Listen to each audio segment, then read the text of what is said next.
Break के बाद एक बार फिर आपका बहुत स्वागत है। रुक करते हैं खास खबर पर। खबर फरीदाबाद से है, जहां जिला प्रशासन फरीदाबाद पलवल हरियाणा डीसी ने प्रेस कॉन्फ्रेंस की है। इलेक्शन को निष्पक्ष करवाया जाए, उस पर प्रेस वार्ता भी की गई है। बता दें कि जिला फरीदाबाद में लगभग 16 लाख वोटर हैं और जिला पलवल में 23,81,000 वोटर हैं, जहां 25 मई को मतदान होगा, जिसके लिए पलवल जिला में 699 पोलिंग बूथ बनाए गए हैं। बता दें कि 85 वर्ष से ज्यादा उम्र के बुजुर्ग घर से ही मतदान कर सकते हैं। वहीं प्रशासन द्वारा ऐसी सुविधाएं दी जाएंगी जो 2019 के चुनाव में भी दी गई थी। बता दें 2019 के चुनाव में वोट परसेंट 62% थी और इस वर्ष प्रयास है कि 72% तक जाए। चुनाव में किसी तरह की धांधली ना हो सके, इसके लिए प्रत्येक नेता के लेन देन पर, चुनाव के खर्चे पर नजर रखते हुए प्रशासन ने अपनी सारी तैयारी की है। वहीं शांतिपूर्वक चुनाव के लिए प्रशासन ने टोल फ्री नंबर भी जारी किया है। वहीं कोई विशेष घटना होने पर जानकारी देने के लिए 1950 पर कॉल करने को भी कहा गया है। बता दें कि 4 जून को वोटों की गिनती शुरू होगी। इसके लिए 6 स्थान फरीदाबाद में और 3 स्थान पलवल में रखे गए हैं। जारी कर दिया है, तो उसके तहत जो हरियाणा में और फिर फरीदाबाद में जो इलेक्शन होना है वो छठे फेज में, यानी जो वोटिंग होनी है वो 25 मई को यहाँ पे होगी। उसका जो शेड्यूल है वो भी सारा साथ ही जारी कर दिया गया है। फरीदाबाद का अगर मैं बताना चाहूँ तो यहाँ पे वोटर्स की जो हमारी संख्या है वो करीब 16,99,000 फरीदाबाद जिले की है और पूरी जो हमारी कॉन्स्टिट्यूएंसी है फरीदाबाद पार्लियामेंट्री कॉन्स्टिट्यूएंसी, जिसमें पलवल जिला भी आता है, तो उसमें करीब 23,81,000 वोटर्स हैं, तो जिसमें लगभग 12,90,000 मेल हैं और 10,88,000 फीमेल हैं।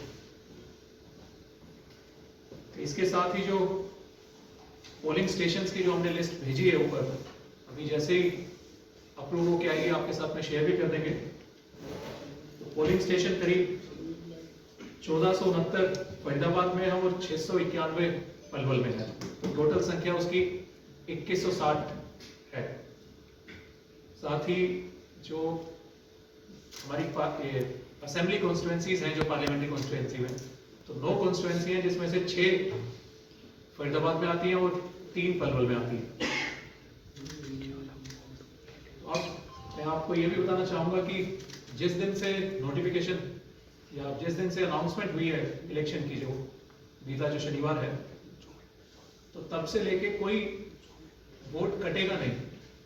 जिनने पहले अप्लाई कर रखा है सिर्फ वही कटेंगे, तो उसके बाद से कोई नया वोट वोट काटने के लिए कोई अप्लाई नहीं कर सकता। अभी वो एप्लीकेशन पेंडिंग रहेगी, जब ये पूरा पोल प्रोसेस कंप्लीट हो जाएगा उसके बाद वो डिसाइड करी जाएगी। और साथ ही अगर किसी को नए वोट बनाने हैं, वो डेट ऑफ नोटिफिकेशन जो है उससे 10 दिन पहले तक अप्लाई कर सकता है। तो यानी अगर डेट ऑफ नोटिफिकेशन हमारा 29 अप्रैल है, तो उससे 10 दिन पहले कृपया करके वो अप्लाई करें।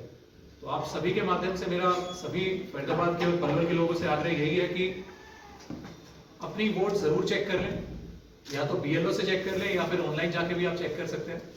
वोट जरूर चेक कर लें। अगर किसी की वोट किसी भी कारणवश या किसी ने कटवाई थी पहले और अभी लिस्ट में नहीं है, तो जरूर अप्लाई कर लें और जल्द से जल्द अप्लाई कर लें। वो चाहे BLO के पास में जाके कर सकते हैं या फिर खुद से भी ECI की वेबसाइट पे जाके वहां पे भी अप्लाई कर सकते हैं। तो जो शेड्यूल है वो ऐसे रहेगा कि लास्ट डेट ऑफ या इश्यू ऑफ नोटिफिकेशन वो रहेगा 29 अप्रैल का। Last date of filing nomination है वो है 6 मई। स्क्रूटनी ऑफ नॉमिनेशन 7 मई को किया जाएगा।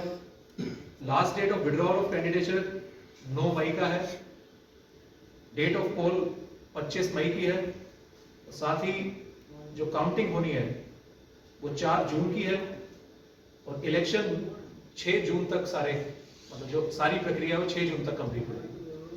तो ये पूरा शेड्यूल रहेगा। साथ ही जो हमारे काउंटिंग सेंटर्स भी बने हैं फिर, तो 6 काउंटिंग सेंटर्स फरीदाबाद में और 3 काउंटिंग सेंटर्स पलवल में।